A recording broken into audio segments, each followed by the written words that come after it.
Guys আপোনালোকে কেতিয়াবা এনেকুৱা গাঁৱৰ বিষয়ে শুনিছেনে য'ত বোলে বসবাস কৰা লোকসকলে কেৱল এখন কিডনীৰ সহায়ত জীয়াই আছে। গাইজ আপোনালোকে ইতিহাসত হোৱা ডান্সিং প্লেগ নামৰ মহামাৰীৰ বিষয়ে শুনিছেনে? আৰু গাইজ আপোনালোকে কেতিয়াবা লক্ষ্য কৰিছেনে যে উকিলবোৰে কেৱল কলা ৰঙৰ কোটহে সদায় কিয় পিন্ধে? গোটেইবোৰ তথ্য জানিবলৈ ভিডিঅ'টো অলপ স্কিপ নকৰিব, গতিকে আহক আমি ভিডিঅ'টো সোনকালে আৰম্ভ কৰো।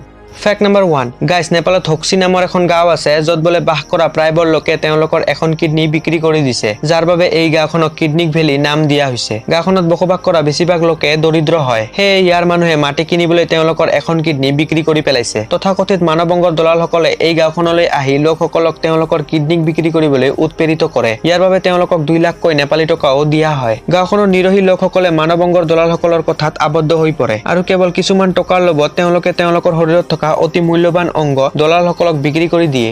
ফেক্ট নম্বৰ 2, গাইজ আপোনালোকে জানেনে যোৱা কিছু বছৰ ধৰি ফিনলেণ্ডত এক বিচিত্ৰ ধৰণৰ গেমৰ প্ৰচলন চলি আহি আছে। এই গেমখনৰ নিয়মটোত বোলে যদি আপুনি আপোনাৰ মোবাইল ফোনটোক আটাইতকৈ দূৰলৈ দলিয়াই দিব পাৰে তেন্তে আপোনাক বিজয়ী বুলি ঘোষণা কৰা হয়। এই অতি অদ্ভুত গেমখনক ফিনলেণ্ডত অফিচিয়েল গেম বুলিও স্বীকৃতি দিয়া হৈছে আৰু এই মোবাইল দলিওৱা গেমখনক ফিনলেণ্ডত 2000 চনতে এটা আন্তৰ্জাতিক খেল হিচাপে আৰম্ভ কৰা হৈছিল। এই খেলখনত দলিয়াই দিয়া মোবাইল ফোনৰ দূৰত্বৰ ওপৰত ভিত্তি কৰি বিজয়ীৰ নাম নিৰ্ধাৰণ কৰা হয়। আটাইতকৈ আচৰিত হোৱা কথাটো হ'ল যে প্ৰতি বছৰে বোলে এই খেলখনত ফিনলেণ্ডৰ লোকসকলে বহু সংখ্যক অংশগ্ৰহণ কৰে।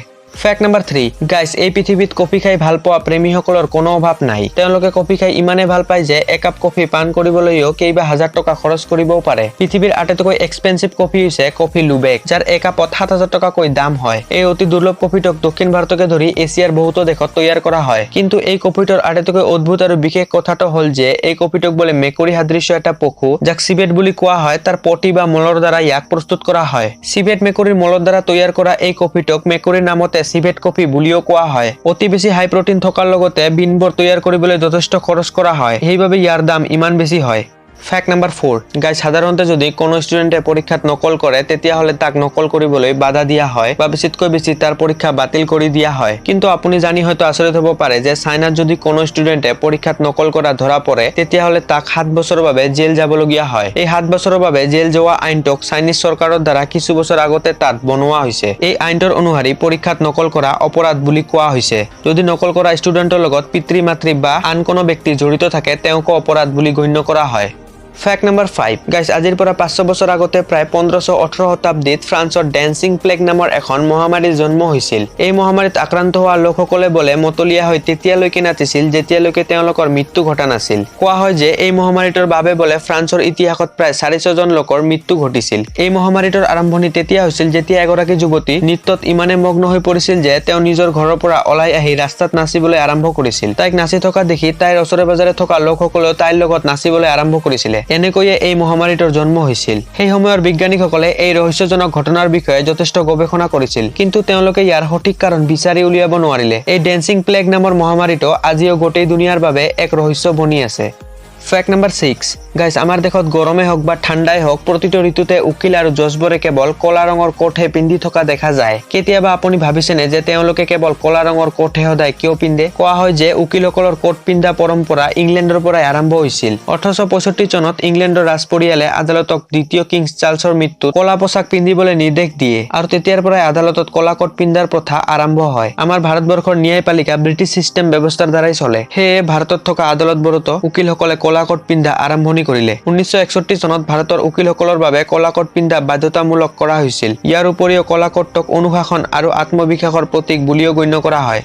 ফেক্ট নম্বৰ 7, গাইজ আপুনি বিমানেৰে সমগ্ৰ পৃথিৱীতে ভ্ৰমণ কৰিব পাৰিব, কিন্তু আপুনি কেতিয়াও বিমানৰ সহায়ত প্ৰশান্ত মহাসাগৰৰ ওপৰেদি ভ্ৰমণ কৰিব নোৱাৰিব। বিমানৰ প্ৰশাসনসকলৰ দ্বাৰা প্ৰশান্ত মহাসাগৰৰ ওপৰেদি বিমান উৰাবলৈ পাইলটবোৰক কোনো পক্ষেই অনুমতি দিয়া নহয়, কাৰণ প্ৰশান্ত মহাসাগৰ হৈছে পৃথিৱীৰ আটাইতকৈ ডাঙৰ আৰু গভীৰ মহাসাগৰ। ইয়াত কোনো ভূমিয়ে নাই। হয়, সমগ্ৰ প্ৰশান্ত মহাসাগৰতে কোনো ঠাইতে ভূমিৰ কোনো নাম আৰু চিহ্নই নাই। যদি কোনো বিমান ইয়াৰ ওপৰেৰে উৰে আৰু বিমানখনত জৰুৰীকালীন অৱস্থা হয় তেতিয়া বিমানখনক পানীতে লেণ্ডিং কৰা পৰিস্থিতিৰ সৃষ্টি হ'ব পাৰে। পানীত লেণ্ডিং কৰাৰ ফলত বিমানখন দুৰ্ঘটনাগ্ৰস্তও হ'ব পাৰে। গতিকে এই কথাখিনি মনত ৰাখি বিমানবোৰক প্ৰশান্ত মহাসাগৰৰ ওপৰেৰে উৰুৱা নহয় বা উৰিবলৈ অনুমতি দিয়া নহয়।